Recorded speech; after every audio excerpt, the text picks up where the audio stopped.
안녕하세요, 딴지 PD입니다. 가격만큼의 값어치를 가진 제품은 제법 있지만 들어간 비용 이상의 가치를 가진 흔히 가성비가 좋다고 평가해주는 IT 제품을 만나는 것은 쉽지 않습니다. 그런데 오늘은 가성비가 좋다를 넘어서 압도적인 가성비를 자랑한다고 해도 인정할 만한 제품, 구조도 매직 키보드를 가져왔습니다. 흔히 알리발 짠 매직 키보드로 불리기도 하는데 매직 키보드가 아이패드 액세서리니까 구조동 매직 키보드도 아이패드용이 먼저 나왔고 시장 반응이 좋으니까 갤럭시 탭용도 나왔습니다. 구조동 매직 키보드가 압도적인 가성비라고 평가받을 수 있는 것은 애플의 정품 매직 키보드가 11인치용 44만 9천원, 12.9인치용 51만 9천원으로 매우 고가이기 때문입니다. 해외 직구의 특성상 가격 변동이 다소 심한 편이긴 하지만 11인치 아이패드 프로, 10.9인치 아이패드 에어 4세대와 5세대, 아이패드 10세대에 사용할 수 있는 11인치용 짠 매직 키보드가 5, 6만원대고 12.9인치 아이패드 프로용은 8, 9만원대입니다. 정품과 비교하면 가격 차이가 워낙 크고 계속 사용하다 보면 이 가격에 이 정도 퀄리티면 상당히 괜찮은데 라는 생각이 점점 강해집니다. 그리고 후속적으로 나온 갤럭시 탭용은 12.4인치 모델인 갤럭시 탭 S7 FE, S7 플러스, S8 플러스에 사용할 수 있는 제품이 8, 9만원대에 판매 중입니다. 저는 이 중에서 아이패드의 4세대에 사용할 구조동 매직 키보드를 $45에 구매했고 갤럭시 탭 S7 FE에 사용할 녀석을 $61.22에 구매했습니다. 보장 박스는 상태가 썩 좋지 않아서 배송받았을 때 첫인상이 좋지 않았는데 제품을 꺼내서 살펴보니 마감 상태는 특별히 흠잡을 곳이 없었습니다. 손에 닿는 촉감은 검은색과 흰색이 약간 차이가 있는데 상대적으로 검은색이 조금 더 매끈한 느낌이라면 흰색은 융을 만진다는 느낌이 조금 있습니다. 그리고 검은색은 때를 잘 타지는 않겠지만 지문이 묻어나는 것이 잘 보이고 흰색은 때는 잘 타겠지만 지문이 묻는 게 거의 안 보인다는 차이도 있습니다. 기본적인 형태는 태블릿을 자석식으로 부착하는 위판과 키보드가 있는 아래판으로 구성되어 있고 위아래판 사이에 무게중심을 잡아주는 길쭉한 둥근 막대 모양이 있습니다. 아이패드를 장착하고 조금 더 살펴보면 태블릿이 떠있는 상태에서 각도 조절이 127도까지 가능합니다. 갤럭시 탭을 장착한 매직 키보드도 보면 각도 조절이 가능한 것은 동일하고 아이패드 11인치용보다 크기가 더 크다 보니까 확실하게 더 높게 공중에 떠 있습니다. 아이패드 프로 12.9인치용도 이 정도로 공중에 뜹니다.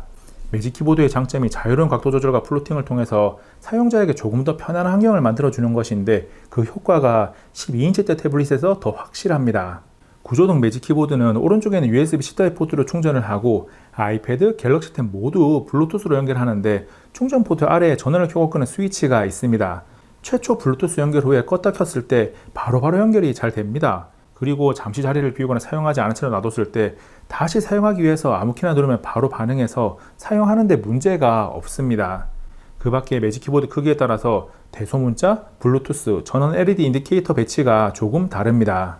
갤럭시 탭용 구조동 매직 키보드가 아이패드용과 다른 모습은 S펜 보관과 관련이 있는데 바깥쪽에 S펜을 부착해서 보관하거나 키보드 윗공간에 보관하는 것이 가능합니다.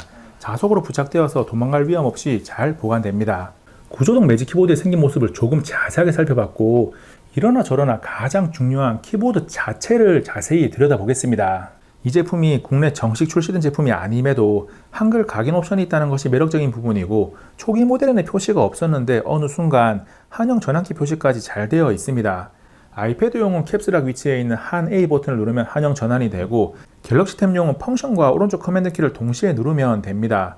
두 종류의 구조동 매직 키보드를 보면서 한 가지 생각할 점은 아이패드용과 갤럭시 탭용이라서 5줄이냐 6줄이냐 차이가 나는 것이 아니라 크기에서 오는 차이입니다. 갤럭시 탭 10.4인치용이 아이패드 프로 12.9인치용을 기반으로 만든 모델이라서 세부적인 키의 역할은 OS 차이로 인한 아이패드 프로 12.9인치용과 다르겠지만 6줄 배치나 키의 모양은 아이패드 프로 12.9인치용과 거의 동일합니다. 타이핑을 해보면 두 개의 키보드 모두 이거 정말 좋은데? 이런 정도의 감흥까지는 아니더라도 와, 이 정도면 괜찮은데? 라는 느낌은 팍팍 옵니다. 키를 누를 때 깊이가 의외로 너무 얕지 않고 반발력도 어느 정도 있어서 타건감이 제법 괜찮습니다. 그리고 큰 매직 키보드가 키 깊이가 아주 조금이지만 약간 더 깊어서 타건감이 살짝 더 좋습니다. 또한 갤럭시 탭 12.4인치용 매직 키보드는 키의 모양이 조금 더 둥근 편이고 키 중앙이 안으로 오목하게 살짝 들어간 형태입니다. 그래서 타이핑 시 조금 더 오타 없이 안정적이고 키보드를 두드리는 느낌도 더 좋습니다. 본인이 사용하고 있는 태블릿에 맞춰서 구매하는 액세서리니까 두 개의 키보드의 차이점을 비교하는 게 큰 의미를 갖지는 않는데 그럼에도 비교해서 이야기를 한 것은 타건감이 조금 더 좋은 아이패드 프로 12.9인치용이나 갤럭시 탭 10.4인치용 리뷰를 보고 아이패드 11인치용 제품을 사서 직접 사용해 봤을 때 타건감에 대한 감흥이 다를 수 있거든요. 구조동 매직 키보드는 가격이 저렴한 편이지만 있을 건 다 있습니다.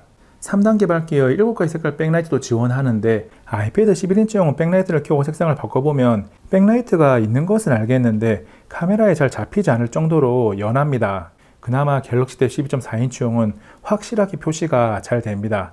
단순하게 키보드 색상이 흰색과 검은색의 차이가 있기 때문에 생기는 현상은 아니고 키캡 주변을 잘 보면 갤럭시 탭 12.4인치용은 공간이 충분하게 확보가 되어 있습니다. 키보드의 타건감이 만족스러운 편이라면 트랙패드 또는 터치패드는 기본 터치 앤 드래그 반응은 괜찮은데 제스처 인식이 불완전해서 만족스럽지 못하다고 느끼는 분들도 있을 겁니다. 그리고 클릭이 왼쪽과 오른쪽 하단만 되는 게 조금 불편한데 탭하여 클릭하기로 어느 정도 보완이 가능합니다. 갤럭시 탭은 탭하여 클릭하기가 기본 설정이라 바로 사용하면 되고 아이패드는 설정, 일반, 트랙패드에 가서 탭하여 클릭하기를 활성화하면 됩니다. 애플이 매직 키보드를 처음 시장에 내놨을 때 무게에 대한 부담감을 이야기하는 사용자들이 많았는데 구조동 매직 키보드 역시 무게에 대한 부담이 상당합니다. 아이패드 기준으로 애플 정품보다 더 무거운 편이고 딱히 비교 대상은 없지만 924g이 나오는 갤럭시 탭 12.4인치용 매직 키보드도 무거운 편이죠. 아이패드와 4세대의 매직 키보드를 장착한 무게가 1.174kg이 나오고 갤럭시 탭 S7 FE의 매직 키보드를 장착한 무게가 1.552kg이 나옵니다. 경량 노트북 수준이거나 더 무겁습니다. 여기에 아이패드나 갤럭시 탭을 장착한 두께까지 더하게 되면 휴대성이 구조동 매직 키보드의 가장 큰 단점이 됩니다. 그래서 항상 들고 다니면서 사용하는 키보드가 필요한 분들이라면 이 무게와 두께를 감당할 수 있는지 반드시 고민이 필요합니다. 지인 중에 제가 추천한 구조동 매직 키보드를 사용하는 사람이 있는데 들고 다니기 힘들다고 아이패드만 들고 다니고 두 개를 사서 집과 사무실에 놔두고 사용하기도 하더라고요. 구조동 매직 키보드 또는 알리발 짭 매직 키보드 어떻게 보셨나요? 가성비가 좋다고 해서 그동안 태블릿을 사용하면서 키보드의 필요성을 느끼지 못했었는데 구매를 하는 것은 낭비고 저렴하면서도 괜찮은 키보드를 찾고 있었던 아이패드와 갤럭시 탭 사용자라면 구매를 한번 고민해 보시기 바랍니다. 애플 정품 매직 키보드 가격이 너무 높아서 포기를 했던 아이패드 사용자나 애플 매직 키보드 형태의 키보드가 있으면 좋겠다고 생각했던 갤럭시 탭 사용자라면 충분히 만족할 만한 제품입니다. 다만 매직 키보드의 각도나 형태가 펜을 사용하기에는 편하지 않아서 공존하기 힘듭니다. 애플 펜슬이나 S펜을 많이 쓰는 편이라면 가격이 착하고 가성비가 좋다고 해도 권하지 않습니다. 그리고 키보드 오른쪽 상단에 LED 인디케이터 대신 LCD 표지창이 있는 버전도 판매 중인데 배터리 잔량을 확인할 수 있는 것이 좋아 보이고 아이패드 미니용도 있는데 굳이 왜 라는 판단으로 따로 언급하지는 않았습니다. 이번 영상은 여기까지. 다음에 또 만나요. 안녕.